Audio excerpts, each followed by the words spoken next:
जय Louis, जय जय Louis. Marathi ब्रेलवाणी या आपल्या YouTube चॅनलवर मी सुहास आपले हार्दिक स्वागत करत आहे. दिवाकर देशपांडे लिखित पुस्तक कारगिलच्या शौर्यकथा या पुस्तकाचे क्रमशः वाचन करत आहे. आजची शौर्यकथा ज्या शूरवीराबद्दल आहे त्याचं नाव आहे बटालिकचा महावीर मेजर सोनम वांगचुक.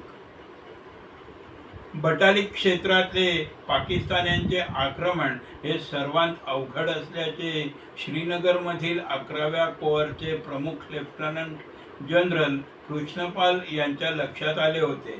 त्यांनी त्या विभागाच्या ब्रिगेडचे प्रमुख ब्रिगेडियर ओबेरॉय यांच्याशी हे आक्रमण परतवून लावण्याबाबत चर्चाही केली होती. पण बटालिकचा चोरबाटला हा भाग अत्यंत कडक थंडीचा, बर्फाळ आणि कड्या डोंगरांचा प्रदेश आहे. सर्वत्र हिमाचे अस्तित्व असलेल्या या प्रदेशात भारतीय लष्कराच्या नियमित तुकड्या कितपत यशस्वी ठरतील याबाबत त्या दोघांच्याही मनात शंका होती. खरे तर लष्कराच्या नियमित तुकड्या कारगिलच्या अशाच क्षेत्रात पाठवण्यात आल्या होत्या, पण चोरबाटला हे त्याहीपेक्षा अवघड होते. तिथे शून्याखालील तापमान आणि ऑक्सिजनच्या कमतरतेला दाद न देता अत्यंत चिवटपणे लढणाऱ्या सैनिकांची गरज होती. या भागातल्या युद्धासाठी अशा सैनिकांची गरज लागणार आणि ते सैनिक याच भागातील रहिवाशांमधून मिळतील हे लष्कराच्या वरिष्ठ अधिकाऱ्यांनी केव्हाच ओळखले होते. पण या भागात प्रामुख्याने बौद्ध धर्मीयांची वस्ती असल्यामुळे ते परंपरागत लढवय्ये नव्हते. निसर्गाच्या सान्निध्यात शांतपणे जीवन जगण्याची सवय या भागातील लोकांना लागली होती. लष्कराने सतत संपर्क वाढवून या लोकांकडून कामे करवून घेऊन त्यांना रोजगार दिला होता आणि त्यामुळे रहिवाशांमध्ये लष्कराविषयीचा चांगले मत निर्माण झाले होते.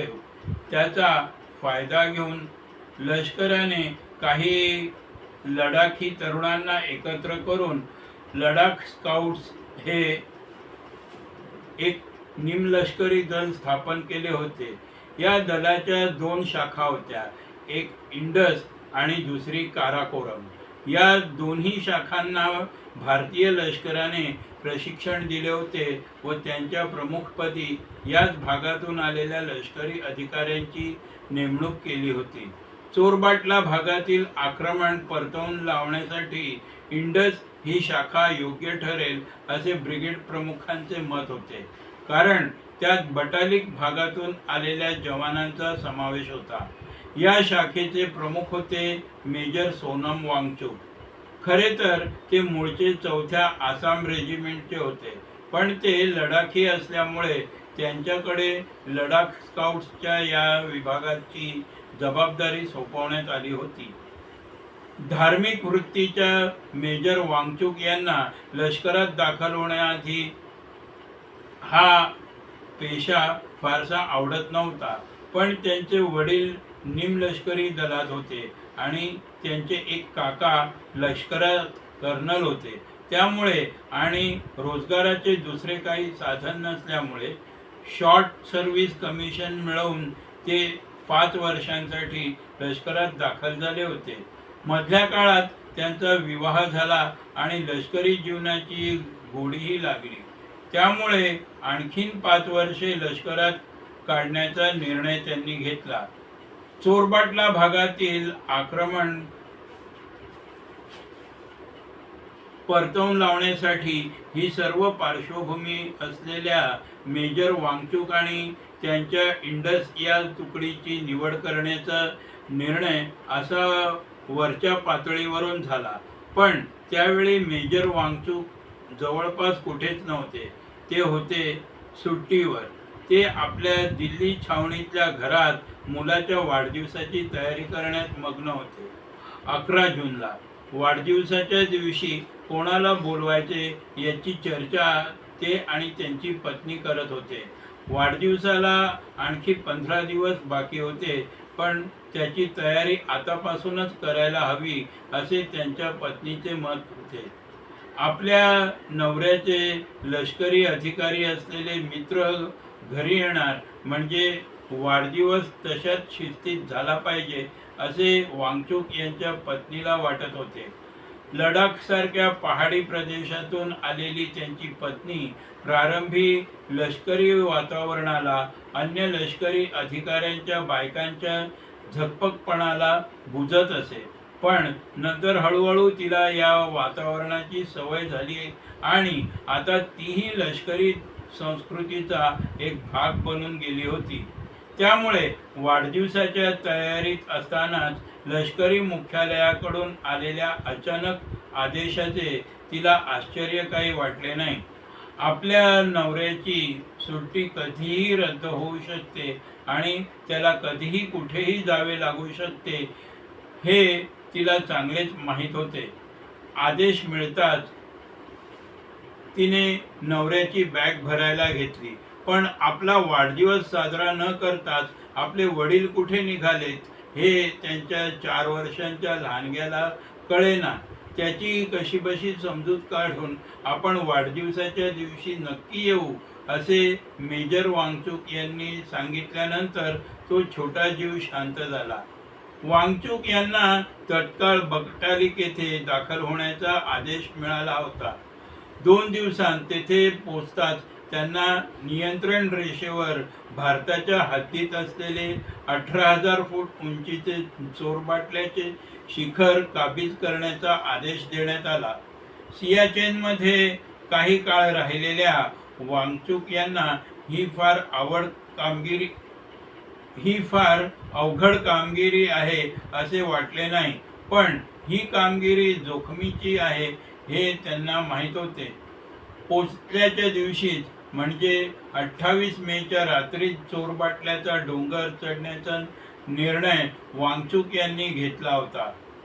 त्यांच्याबरोबर लडाख स्काउट्सचे 36 काटक जवान देण्यात आले होते. चोरबाटल्याला जाणारी ही पहिलीच तुकडी होती. या तुकडीला तेथे पाय रोवण्यात यश मिळाले तरच या क्षेत्रातले पाकिस्तानी आक्रमण परतवून लावण्यासाठी काही हालचाल करणे शक्य होणार होते. चोरबाटल्याचा डोंगर पूर्णपणे बर्फाने झाकला गेलेला होता. हिमालयाचा तो एक भाग होता, पण सर्वात अवघड गोष्ट होती ती म्हणजे त्याची चढण. पूर्णपणे 80 अंशांची असलेली ही चढण फक्त गिर्यारोहकच चढू शकत होते. पण लडाखी हे जन्मताच गिर्यारोहक असल्यामुळे त्यांना हे आव्हान पेलण्यासारखे होते, कारण असा अवघड कडा चढण्यासाठी जो बिनधास्तपणा लागतो तो या लडाख स्काउट्सच्या जवानांकडे होता. पण त्यामुळे या मोहिमेतली जोखीम कमी होत नव्हती. 28 मेच्या रात्री भारतीय तोफखान्याच्या माऱ्याच्या छत्राखाली मेजर वांगचूक आणि त्यांच्या 36 बहादरांनी डोंगर चढण्यास सुरुवात केली. दिवसात थोडे तरी सुसह्य असलेले तापमान रात्री उणे 6 अंशापर्यंत गेले. अंगावर गरम कपडे असले तरी थंडीने हुडहुडी भरत होती आणि दातांवर दात आपटत होते. हातपाय गारठून लाकडासारखे कडक बनले होते. गिर्यारोहणाची साधने थंडीमुळे गारठलेल्या हातातील लाकडासारखी कडक बनली होती. गिर्यारोहणाची साधने थंडीमुळे गारठलेल्या हातातून निसटतात की काय असे वाटत होते. 18,000 फुटांवर पोचल्यानंतर पुढे काय वाढून ठेवले आहे याची पुसटशी कल्पना देखील याची कल्पना असल्यामुळे पाठीवरच्या 25 किलो वजनाच्या सॅकमध्ये गरम करून खाता येण्याजोगे पदार्थ आणि भरपूर दारुगोळा सर्वांनीच भरून ठेवला होता. बहुतेकांनी सुटसुटीत व वापरायला अचूक अशी AK-47 रायफलच निवडली होती. एवढ्या उंचीवर मशीन गन नेणे अवघड होते. शिवाय ती ठेवून मारा करण्याजोगी ऐसपैस जागा मिळण्याची शक्यता कमी होती. त्यामुळे ती घेण्यात आली नव्हती. अर्थात त्यामुळे शत्रूवरील माऱ्याचा तिखटपणा कमी होणार होता. जसजसे ते वर जात होते तशी हवाही विरळ होत होती. त्यातच दाट धुके पडले होते. त्यामुळे पुढे काय आहे हे दिसत नव्हते. थकल्यानंतर मध्ये कुठे थांबून विश्रांती घ्यावी म्हटली तर किमान बसण्यासाठी लागते तेवढी जागाही नव्हती. डोंगर चढण्यासाठी लागणारे टिकाव बर्फात मारून आधार घ्यावा लागत होता. जिथे आधार नव्हता तिथे खिळे ठोकून पाय ठेवण्यासाठी जागा केली जात होती.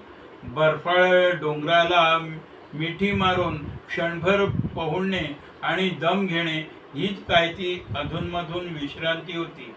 तोफखान्याच्या माऱ्यामुळे भारतीय लष्कराची चढाई चालू आहे याचा सुगावा पाकिस्तान्यांना लागला होता. पण कुठून चढाई होत आहे हे दाट धुक्यामुळे त्यांनाही कळत नव्हते. पण त्यांनी अंदाजाने गोळीबार चालू ठेवला होता. त्याचा उपद्रवही वांगचूकच्या तुकडीला होत होता. या गोळीबारामुळे वांगचूक यांच्या तुकडीची काहीच हानी झाली नव्हती. पण गोळीबार सुरू झाला की चढाई थांबवून आहे तिथेच डोंगराच्या कड्याला चिकटून थांबावे लागे. गोळ्या उंचावरून येत त्या सरळ डोक्यात घुसण्याची शक्यता होती. दोन्ही हात चढाईच्या कामात गुंतल्यामुळे हातात रायफल धरणे शक्य नव्हते व धरली तरी 80 अंशाच्या कोनात उंच मारा करणे म्हणजे गोळ्या वाया घालवणेच होते. शिवाय शत्रू कुठे आहे याचा नेमका ठावठिकाणा माहीत नव्हता. 31 मेच्या मध्यरात्रीनंतर पहाटे 3च्या सुमारास वांगचूक व त्यांच्या सहकाऱ्यांना डोंगराच्या मागच्या बाजूला टिकाव फावड्यांचे आवाज ऐकू येऊ लागले. इतक्या उंचावर हे खोदकाम पाकिस्तानी सैनिकच करत असणार हे त्यांनी ओळखले. पण त्यांच्यावर तत्काळ हल्ला करण्याजोगी परिस्थिती नव्हती. एकतर सतत 2 दिवसांच्या चढणीनंतर सर्वजण थकले होते आणि डोंगरकडा इतकी अरुंद होती की त्यावर जेमतेम रांगेने बसता येईल एवढीच जागा होती. शिवाय शत्रू नेमका कुठे आहे व किती संख्येत आहे हेही कळत नव्हते. त्या अरुंद कड्यावर विश्रांती घेण्यात अर्थच नव्हता. कारण विश्रांती घेण्यासाठी जराही कुणी आडवे झाले आणि गाढ झोप लागली तर कड्यावरून घरंगळून खोल दरीत कोसळून नष्ट होण्याचा धोका होता. त्यामुळे मेजर वांगचूक यांनी कुणीही झोपायचे नाही असा सक्त आदेश दिला होता. त्याऐवजी डोंगराच्या मागच्या बाजूला पाकिस्तानी कुठे आहेत याचा शोध घ्यायचे ठरले. दीड तासांच्या प्रयत्नांनंतर त्यांनी डोंगराचे सर्वात उंच शिखर गाठले. तेव्हा शिखराच्या मागच्या बाजूला असलेल्या पाकिस्तान्यांचा बंकर स्पष्ट दिसू लागला होता. त्यावेळी पहाटेचे 4:30 वाजले होते आणि उजाडायला सुरुवात झाली होती. मेजर वांगचूक यांनी सर्वांना शिखर कड्यावरून बंकरच्या दिशेने आपल्या रायफली रोखण्याचा आदेश दिला. त्या अरुंद कड्यावरून रायफली रोखताना तोल राखणे आवश्यक होते. अन्यथा खोल दरीत कोसळण्याची दाट शक्यता होती. वांगचूक यांनी आपल्या दुर्बिणीतून एक नजर त्या बंकरवर टाकली. त्या संपूर्ण परिसरात बंकर बांधण्यासाठी तेवढीच एक जागा योग्य होती. 2 शिखरांच्या दरम्यान असलेल्या सपाट जागेत हा बंकर बांधला होता. त्या बंकरच्या एका बाजूने मेजर वांगचूक ज्या शिखरावर होते त्या शिखराला वळसा घालून भारतीय प्रदेशाकडे जो उतार जात होता तिथे जाता येत होते. त्या उतारावरून पाकिस्तानी भारतीय प्रदेशाची टेहळणी करत होते. बंकरच्या दुसऱ्या बाजूचा मार्ग पाकिस्तानी प्रदेशात जात होता. याच मार्गाने बंकरला रसद पुरवठा होत होता व भारतीयांचा हल्ला झाल्यास पळण्यासाठी हाच मार्ग उपयुक्त होता. सर्व पाकिस्तानी बंकरमध्ये किंवा बंकरच्या आसपासच आहेत याची खात्री झाल्यानंतर वांगचुक यांनी फायर असा आदेश देताच त्या बंकरवर हजारो गोळ्यांचा पाऊस पडण्यास सुरुवात झाली. भारतीय सैनिक उंचावर असल्यामुळे मारा अचूक होता. पहिल्याच फटक्यात बाहेरच्या बाजूला पहाऱ्यावर व अन्य कामगिरीवर असणारे 10 पाकिस्तानी ठार झाले.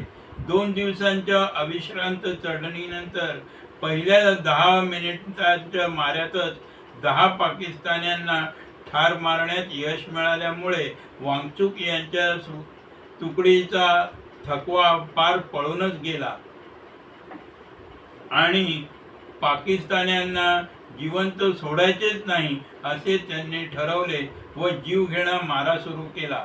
बंकरच्या भिंतीची पार चाळण झाली. पाकिस्तानी पूर्णपणे बेसावध होते. आपण सर्वांत उंचावर आहोत त्यामुळे आपणच भारतीयांची सहज शिकार करू असे त्यांना वाटत होते. शिवाय भारतीय सैनिक इतका अवघडकडा चढून आपल्या डोक्यावर येतील याची त्यांनी स्वप्नातही कल्पना केली नव्हती. पण अशक्य ते घडले होते. भारतीयांचा मारा थांबत नव्हता.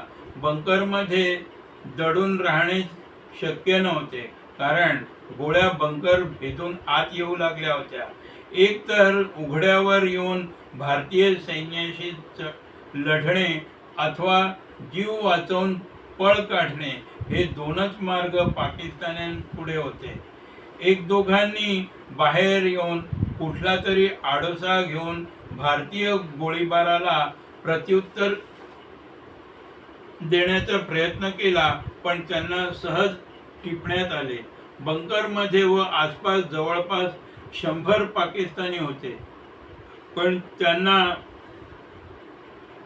37 भारतीयांशी लढणे अशक्य झाले. बरे, बंकरमधून बाहेर पडून पळणेही शक्यच नव्हते. बंकरचे प्रवेशद्वार पूर्णपणे भारतीय बाजूने उघडत होते. त्यामुळे तेथून बाहेर पडून थेट मृत्यूच्याच घरात प्रवेश करावा लागत होता. त्यामुळे बंकरमधल्या पाकिस्तान्यांनी बंकरची मागची भिंत पाडली आणि सरळ मागच्या बाजूने असलेल्या उतारावरून पाकिस्तानी प्रदेशाच्या बाजूने घसरण्यास प्रारंभ केला. आपल्या सहकाऱ्यांचे मृतदेह उचलण्याच्याही भानगडीत ते पडले नाही. आता पळणाऱ्या पाकिस्तान्यांवर मारा करणे आवश्यक होते. यावेळी बरोबर मशीन गन असती तर बरे झाले असते असे वांगचुक आणि त्यांच्या नायब सुभेदार असलेल्या निकट सहकार्यास वाटले. मशीन गन असती तर आणखी 5-25 जणांना सहज लोळवले असते असे शांत स्वभावाच्या वांगचुक यांना वाटून गेले. जवळपास तासाभराच्या चकमकीनंतर पाकिस्तानी बंकरमध्ये काहीच हालचाल दिसेनाशी झाली. तेव्हा वांगचुक यांनी गोळीबार थांबवला. बंकर पूर्णपणे रिकामा आहे याची खात्री पटल्यानंतर त्यांनी 2 जवानांना बंकरच्या दिशेने पाठवले. या दोघांना काही दगाफटका होऊ नये यासाठी त्यांनी पाकिस्तान्यांचा गोळीबार कुठून होऊ शकेल याचा अंदाज घेऊन सर्व दिशांना आपल्या रायफली पोझिशन केल्या. पण त्यांचीही सावधगिरी वाया गेली कारण आता नजीकच्या प्रदेशात एकही पाकिस्तानी नव्हता. अर्ध्या तासात ते दोन्ही जवान वर आले व त्यांनी बंकरमध्ये भरपूर सुकामेवा आणि अन्य खाद्यपदार्थ तसेच दारुगोळा असल्याचे सांगितले. नंतर वांगचुक यांनी परिस्थितीचा अंदाज घेतला आणि 4-5 जवानांना शिखरावर ठेवून ते सर्व बंकरमध्ये गेले. 2 दिवसांच्या परिश्रमाने थकलेल्या सैनिकांना त्या खाद्यपदार्थावर तुटून पडण्याचा आदेश देण्याआधी मेजर यांनी बंकरमध्ये सुरुंग आणि बुबी ट्रॅप नसल्याची तसेच खाद्यपदार्थ खाण्यास योग्य असल्याची खात्री करून घेतली. आसपास पडलेल्या मृत पाकिस्तानी सैनिकांपैकी कोणी जिवंत आहे का ते पाहिले. हे सर्व घुसखोर दहशतवादी आहेत असे सांगण्यात आले होते, पण त्यांच्या खिशातली कागदपत्रे तपासल्यानंतर ते पाकिस्तानच्या नॉर्दर्न लाईट इन्फंट्रीचे जवान असल्याचे स्पष्ट झाले. वांगचुक यांनी तशी माहिती बटालिकच्या बेस कॅम्पला बिनतारी यंत्रणेवरून दिली. बंकर ताब्यात आला असला तरी वांगचुक यांच्या तुकडीची कामगिरी अद्याप संपली नव्हती. पाकिस्तान्यांनी बंकरमध्ये भरपूर दारुगोळा सोडला होता, पण तो फारसा उपयोगी नव्हता. भारतीयांकडे असलेल्या शस्त्रांना हा दारुगोळा चालणारा नव्हता. वांगचुकच्या तुकडीकडे असलेला दारुगोळा मर्यादित होता. पाकिस्तान्यांचा प्रतिहल्ला केव्हाही होण्याची शक्यता होती. त्याआधी आणखी दारुगोळा आणि माणसे जमा करणे आवश्यक होते.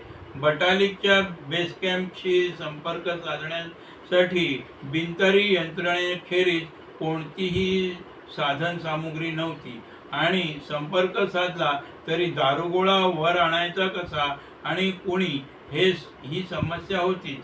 शेवटी वांगचुक यांनी हांदेनब्रोक या ठिकाणापर्यंत दारुगोळा आणि आणखी काही सैनिक पाठवण्यास सांगितले व तेथून त्यांच्या तुकडीतले जवान दारुगोळा उचलून आणतील आणि बाकीच्या सैनिकांना वर घेऊन येतील असे बटालिकच्या बेस कॅम्पला कळवले.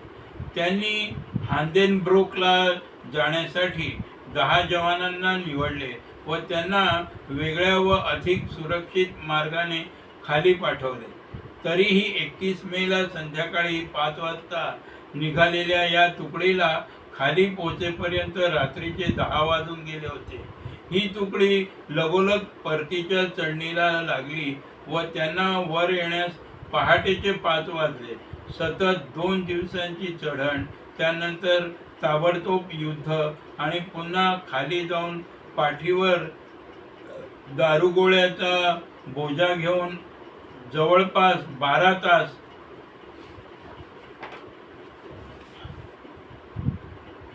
चढउतार करणारे ते 10 जवान धन्यच होत. केवळ इच्छाशक्ती, मातृभूमीविषयी प्रेम आणि कठोर कर्तव्य भावना असल्याशिवाय असले अमानवी आव्हान स्वीकारणे केवळ अशक्य आहे. आणखी दारुगोळा आणि माणसे मिळाल्यानंतर वांगचुक यांनी चोरबाटला शिखराची संरक्षण व्यवस्था मजबूत केली. पाकिस्तानचे आक्रमण उघडकीस आल्या आल्या हे पहिले महत्त्वाचे आणि सर्वात दुर्दम्य शिखर काबीज करण्यास भारतीयांनी यश मिळवले होते, जे सर्वात अवघड होते. ते वांगचुक आणि त्यांच्या तुकडीने सर्वात सोपे करून दाखवले होते आणि एकही जवान न गमावता आपण हे सर्व काही करू शकलो ते दलाई लामांच्या आशीर्वादामुळे, असेच धार्मिक वृत्तीच्या सोनम वांगचुक यांना वाटले. आघाडीवर जाण्यासाठी लेहला निघताना त्यांची योगायोगाने दलाई लामांशी भेट झाली होती व दलाईंनी त्यांना आशीर्वाद दिला होता. वांगचुक यांच्या मुलाचा 11 जूनला वाढदिवस होता. त्या दिवशी आपण परत येणार का असे तो आईला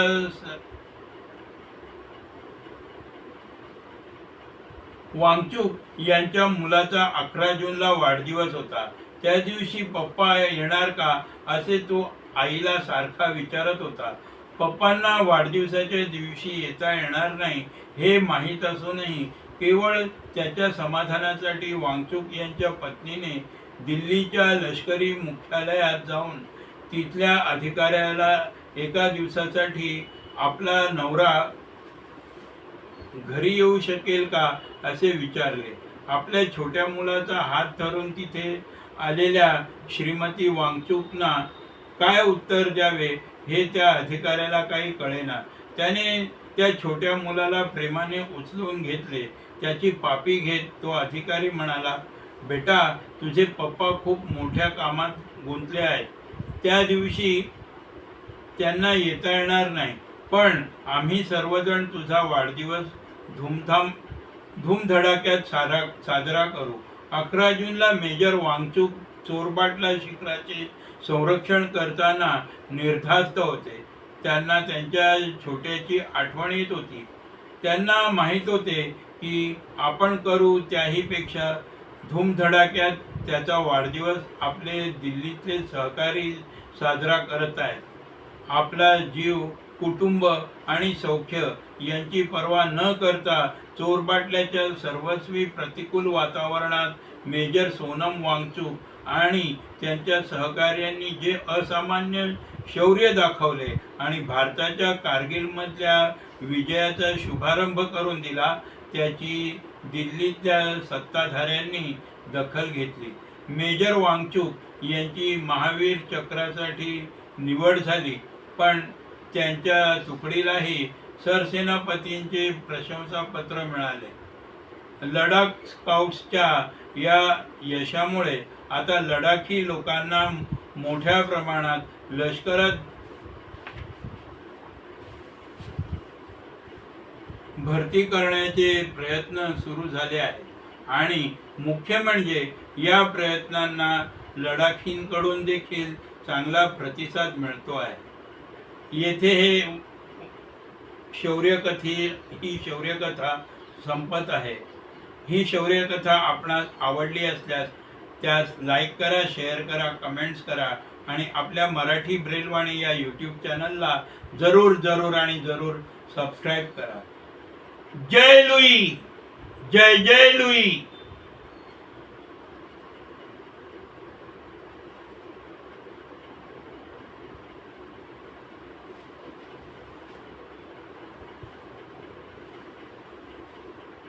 अक्षय, अक्षय, अक्षय,